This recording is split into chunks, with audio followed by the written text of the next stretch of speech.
तेरी याद में खो जाऊं, तेरी याद में ओम खो शांति। जाऊं। आज है 26 अक्टूबर 2023।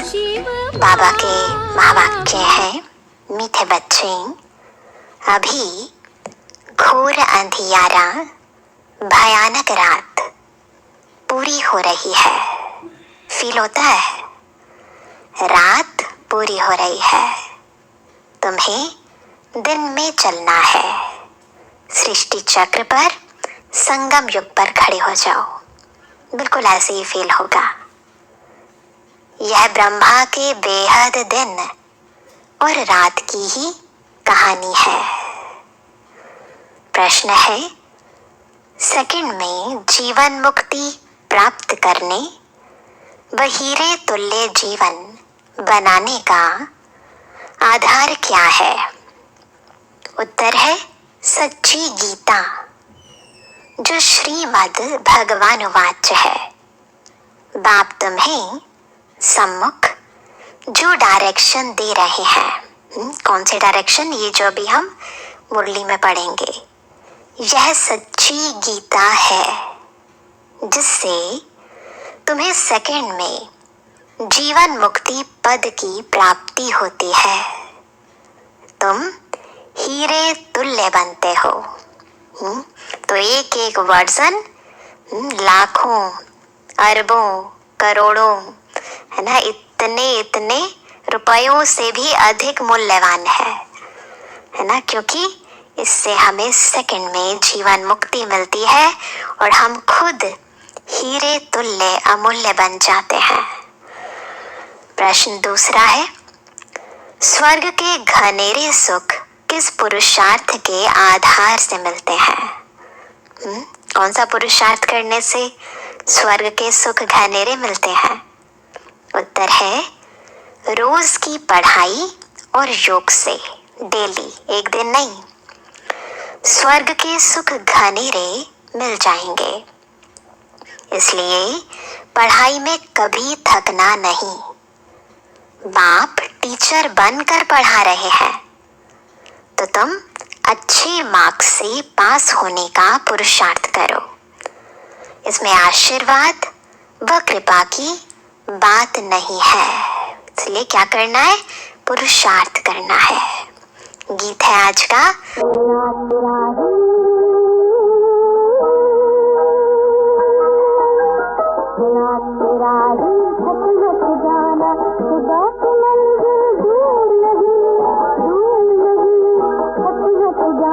ओम शांति।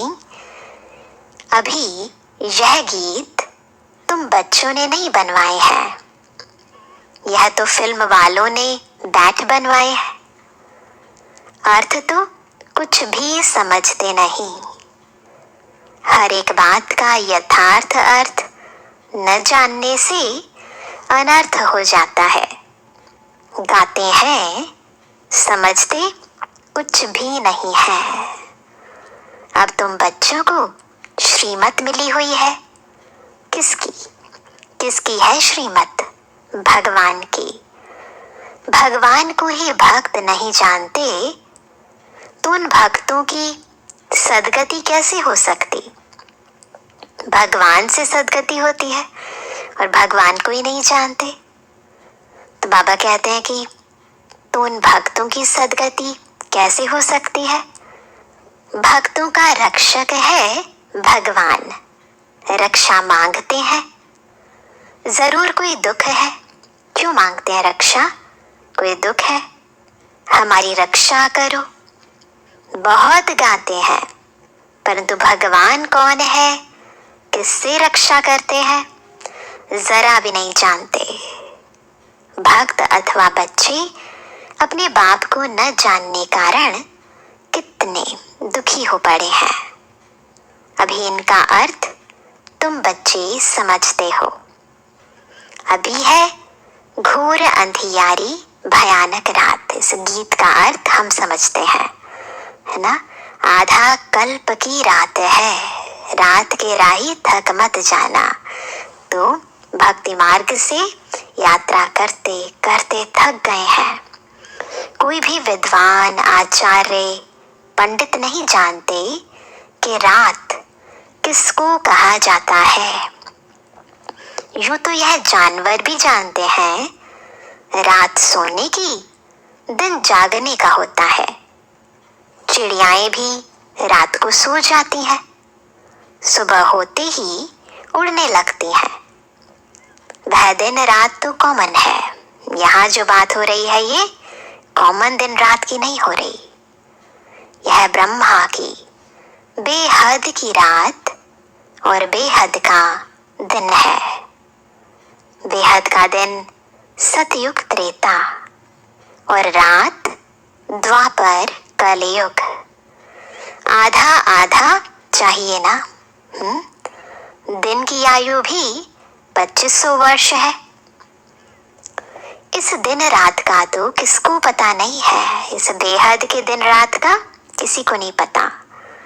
अभी तुम बच्चे जानते हो कि रात पूरी होती है। अब द्वापर भी खत्म और कलयुग भी खत्म हुआ की हुआ, अर्थात 84 जन्म पूरे होते हैं अथवा ड्रामा का चक्र पूरा होता है। फिर क्या होगा? रात पूरी हो गई, फिर दिन शुरू होता है। रात को दिन और दिन को रात बनाने वाला कौन है? रात को दिन कौन बनाता है और दिन को रात कौन बनाता है? हाँ, यह भी कोई नहीं जानते। कौन जानते हैं? हम बच्चे। भगवान को ही नहीं जानते तो यह सब बातें कैसे जान सकते? मनुष्य पूजा करते हैं परंतु समझते नहीं कि यह कौन है जिसकी हम पूजा करते हैं। बाप बैठ समझाते हैं। पहली पहली मुख्य बात है गीता को खंडन करने की। कहते हैं श्रीमद् भगवत गीता। गीता का पति है भगवान, यानी गीता किसने उच्चारित करी? वो कौन है? भगवान, न कि कोई मनुष्य। ब्रह्मा, विष्णु, शंकर को देवता कहा जाता है और सतयुग के मनुष्यों को देवताई गुणों वाला कहा जाता है। दैवी धर्म वाले श्रेष्ठाचार्यों को देवताई गुणों वाले कहते हैं। भारत के मनुष्य श्रेष्ठाचारी थे। सतयुग में सब श्रेष्ठाचारी थे। वही फिर आसुरी गुण वाले बन पड़े हैं। वही आत्माएं फिर धीरे धीरे धीरे आसुरी गुण वाली बन गई हैं। मुख्य धर्म शास्त्र 4 हैं और कोई धर्म शास्त्र है नहीं। अगर है तो भी बहुत छोटे छोटे मठ स्थापन किए हैं। जैसे सन्यासियों का मठ, छोटे छोटे मठ हैं। ऐसे कोई बहुत बड़ा धर्म नहीं है। बौद्धियों का मठ, बुद्ध ने बौद्धि धर्म स्थापन किया। वह कहेंगे हमारा फलाना धर्म शास्त्र है। अब भारतवासियों का धर्म शास्त्र है एक। सतयुगी देवी देवता धर्म का शास्त्र है एक। उनको श्रीमद् भगवत गीता कहा जाता है। गीता माता उनका रचयिता है। गीता का क्रिएटर कौन है? परम पिता परमात्मा। श्री कृष्ण की आत्मा जब 84 जन्म पूरे करती है तब फिर गीता के भगवान ज्ञान सागर परमपिता परमात्मा से सहज राजयोग और ज्ञान सीख ऊंच पद पाती है। ऐसे ऊंच ते ऊंच धर्म शास्त्र को खंडन कर दिया है, जिस कारण ही भारत कौड़ी तुल्य बना है। ऐसे ऊंच शास्त्र का सर्वशास्त्रमयी शिरोमणि भगवत गीता का खंडन करने के कारण भारत का ये हाल हुआ। यह भी ड्रामा में एक गज भूल है जो गीता को खंडन कर दिया है। बाप अब जो सच्ची गीता सुना रहे हैं वह निकलनी चाहिए। सच्ची गीता गवर्नमेंट को छपाना चाहिए। यह है, ये जो हम पढ़ रहे हैं, ये क्या है? श्रीमद् भगवानुवाच। बच्चों प्रति बाप डायरेक्शन देते हैं। अच्छी रीति लिखना चाहिए शॉर्ट में। तुम जानते हो सच्ची गीता से सेकंड में जीवन मुक्ति मिल जाती है। ये जो सच्ची गीता है, इस ज्ञान को धारण करने से आत्मा को सेकंड में जीवन मुक्ति मिलती है। बाप का बन बाप से वर्षा लेना है। बीज, झाड़ और ड्रामा के चक्र को समझाना है। गाते भी हैं, सतयुग आदि सत है भी सत, होसी भी सत। गुरु ग्रंथ साहिब में गायन है, झाड़ को जानना भी सहज है, इनका बीज ऊपर में है। यह वैरायटी धर्मों का झाड़ है। बाप का बन बाप से वर्षा लेना है। बीज, झाड़ और ड्रामा के चक्र को समझाना है। गाते भी हैं, सतयुग आदि सत है भी सत, होसी भी सत। झाड़ को जानना भी सहज है, इनका बीज ऊपर में है। इस मनुष्य सृष्टि रूपी झाड़ का बीज ऊपर में है। यह वैरायटी धर्मों का झाड़ है। इसमें सब आ गए, बाकी छोटी छोटी टालियां तो अथाह है। मठ पंथ बहुत है। भारत का आदि सनातन देवी देवता धर्म है। वह किसने स्थापित किया? किसने आदि सनातन देवी देवता धर्म स्थापन किया? किसने? भगवान ने। कोई मनुष्य ने नहीं किया। श्री कृष्ण तो दैवी गुणों वाला मनुष्य था। वह 84 जन्म पूरे कर अब अंतिम जन्म में है। सूर्यवंशी, चंद्रवंशी, वैश्यवंशी बनते बनते कलाएं कम होती जाती हैं। सूर्यवंशी राजधानी जो सतयुग में श्रेष्ठाचारी थी, सो कलयुग में अब भ्रष्टाचारी है। बाबा सारा सृष्टि का चक्र बार बार घुमा रहे हैं। अब फिर श्रेष्ठाचारी बन रही है। तुम्हारी बुद्धि में है क्या है कि ऊंचते ऊंच पाठ किसका होगा? किसका है ऊंचते ऊंच पाठ? अभी तुम जान गए हो, मुख्य है ही शिवाय नमः। जो उसकी महिमा है वह ब्रह्मा विष्णु शंकर के लिए नहीं गा सकेंगे। जो बाबा की महिमा है वो किसी के साथ नहीं लग सकती। प्रेसिडेंट की महिमा प्राइम मिनिस्टर को अथवा कोई और को देंगे क्या? है किसी और को देंगे? नहीं, अलग अलग टाइटल है ना, सब एक तो नहीं हो सकते। तुम बच्चों को अभी बुद्धि मिली है। क्या बुद्धि मिली है? कि शिव बाबा का क्या गायन है, क्या महिमा है ना, देवी देवताओं की क्या महिमा है, और अब मनुष्य आत्माएं उनकी क्या स्थिति है। तो बाबा कहते हैं कि तुम बच्चों को अभी बुद्धि मिली है। तुम जानते हो क्राइस्ट को भी अपना क्रिश्चियन धर्म स्थापन करने का पाठ मिला हुआ है। आत्मा तो है बिंदी, उस आत्मा में पाठ भरा हुआ है। क्रिश्चियन धर्म की स्थापना कर फिर पुनर्जन्म लेते, पालना करते, सत्तो रजो तमो में आना है। ये फिक्स है।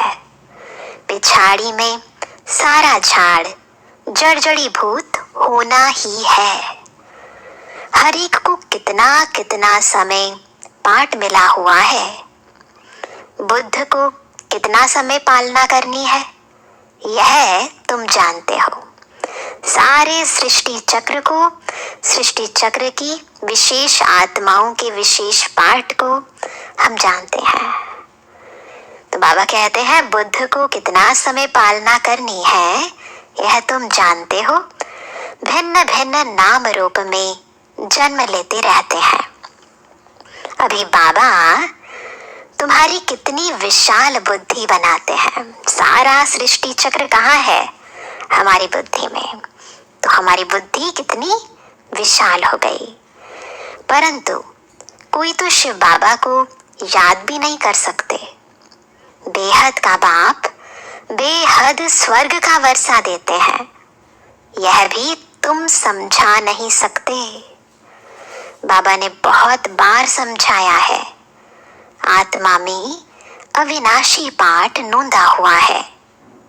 एक शरीर छोड़ फिर दूसरा लेना है। कितनी गूढ़ बातें हैं समझने की। इसको फील करें ना कि कैसे हम आत्माएं एक शरीर छोड़कर फिर दूसरे में गई और हर समय अलग अलग पाठ कैसे अदा कर रही है आत्मा। कितनी वंडरफुल पाठधारी आत्मा है। तो वह कहते हैं कि बहुत गूढ़ बातें हैं समझने की। जो स्कूल में रोज पढ़ते होंगे वही समझेंगे। कोई तो चलते चलते थक जाते हैं, गाते भी हैं, तुम मात पिता हम बालक तेरे, तुमरी कृपा से सुख घने रे। बाप कहते हैं हम तुमको स्वर्ग के सुख घनेरे देने का पुरुषार्थ करा रहे हैं। तुम थक नहीं जाना। बाबा पुरुषार्थ करा रहे हैं, हमें क्या करना है? थकना नहीं है। इतनी ऊंच ते ऊंच पढ़ाई पढ़ना तुम छोड़ देते हो।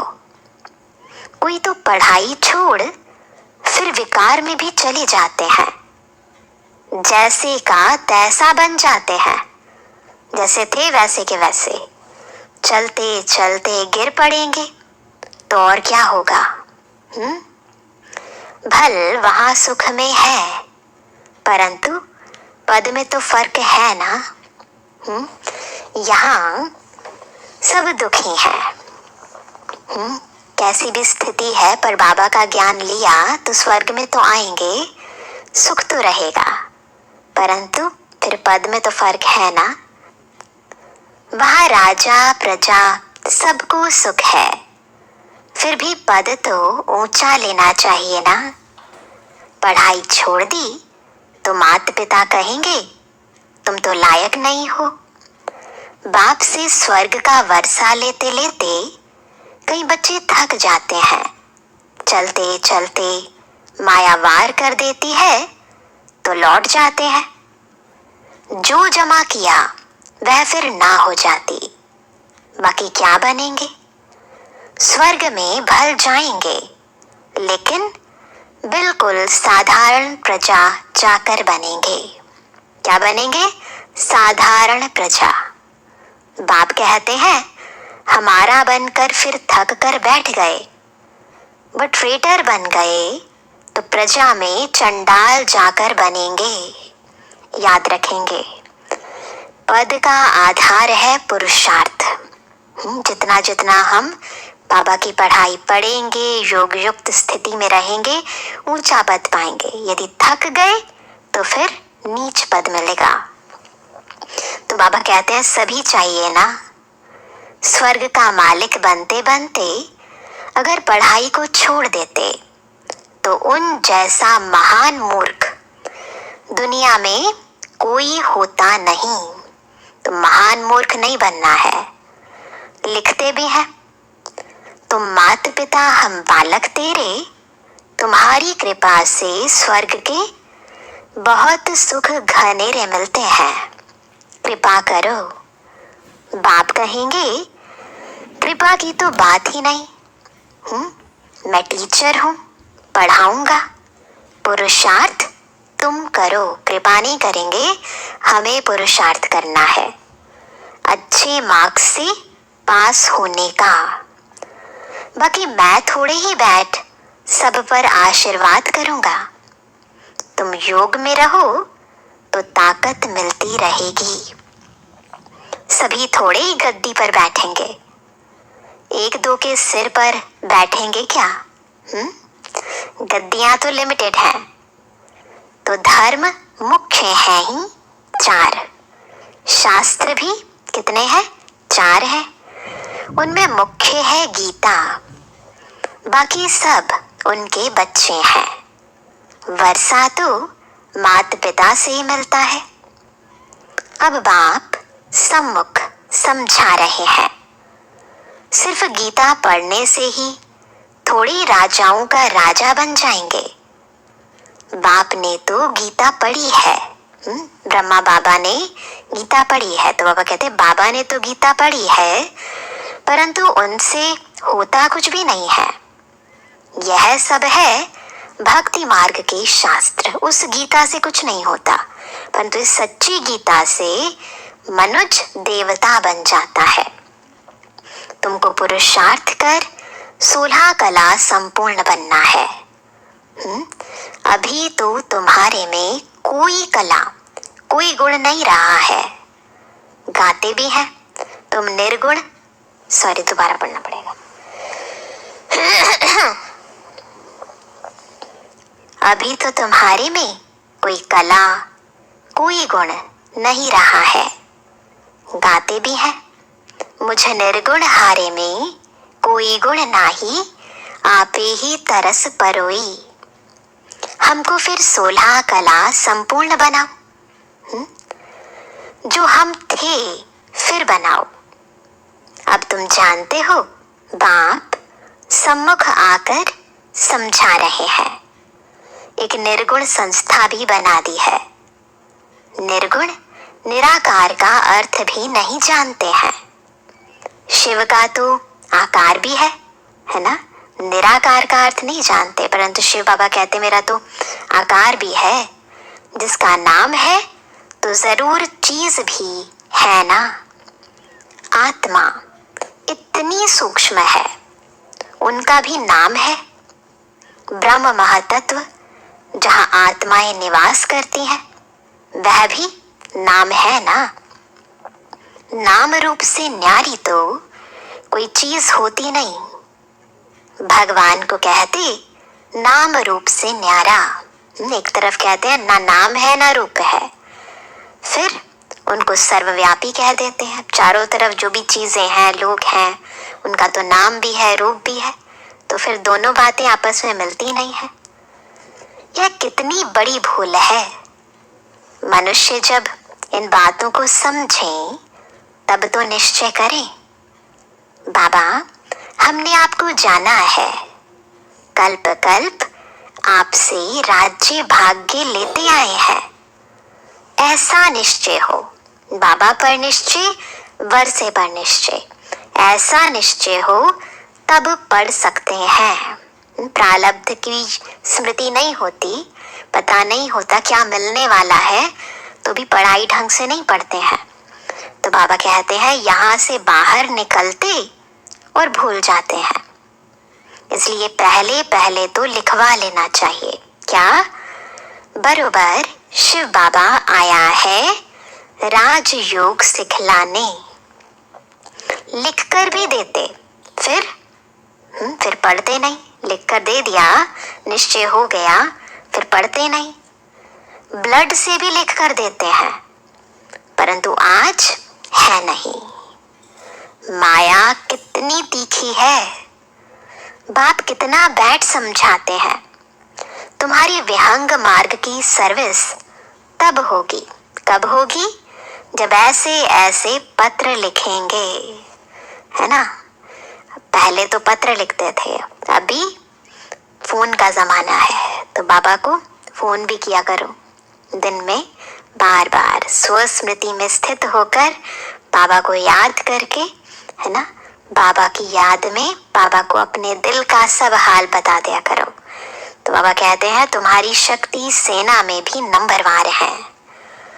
कोई चीफ कमांडर है, कोई कैप्टन है, कोई मेजर्स है, कोई सिपाहियों के साथ बोझा उठाने वाले भी हैं, सब नंबरवार है ना। तो बाबा कहते हैं भारी है, सारी सेना है। बाबा तो पुरुषार्थ कराएंगे ना। हर एक के पुरुषार्थ करने से समझ में आता है यह राजा रानी बनेंगे, वह अच्छी साहूकार प्रजा में जाएंगे, यह साधारण प्रजा में जाएंगे, यह दास दासी बनेंगे। यह तो बिल्कुल सहज है समझने का। तो पहली मुख्य बात को उठाना है। बाबा कितनी ललकार करते हैं महारथियों को, सब कुछ क्लियर करके समझाना है। तो विहंग मार्ग की सेवा के लिए विचार चलने चाहिए। कैसे बाबा की बेहद सेवा करें, ऐसे विचार करने चाहिए। तो बाबा कहते अच्छा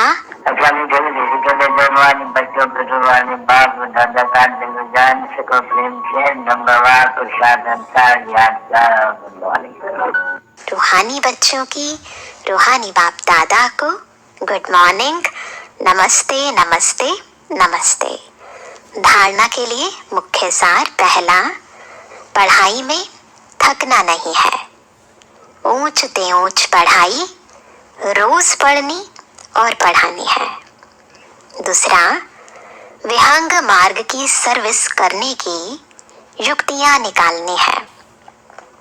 योग में रहे बाप से ताकत लेनी है, कृपा आशीर्वाद मांगनी नहीं है।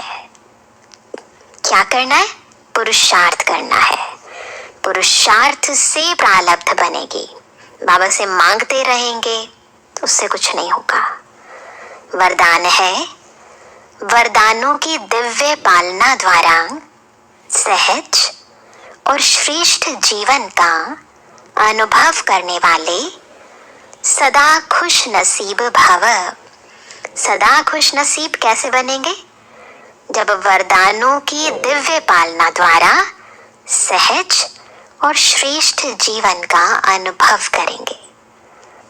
बाप दादा संगम युग पर सभी बच्चों की 3 संबंधों से पालना करते हैं। बाप के संबंध से वर्षे की स्मृति द्वारा पालना। बाबा हमें बार बार वर्षे की स्मृति दिलाते हैं। शिक्षक के संबंध से पढ़ाई की पालना। बाबा हमें रोज ज्ञान रत्न देते हैं। और सतगुरु के संबंध से वरदानों के अनुभूति की पालना। केवल वरदान सुनना नहीं है, इनकी अनुभूति करनी है। एक ही समय पर सबको मिल रही है। इस दिव्य पालना द्वारा सहज और श्रेष्ठ जीवन का अनुभव करते रहो। मेहनत और मुश्किल शब्द भी समाप्त हो जाए तब कहेंगे खुश नसीब। न मेहनत शब्द हो न मुश्किल शब्द हो, तब कहेंगे खुश नसीब। स्लोगन है, बाप के साथ साथ सर्व आत्माओं के स्नेही बनना ही सच्ची सद्भावना है।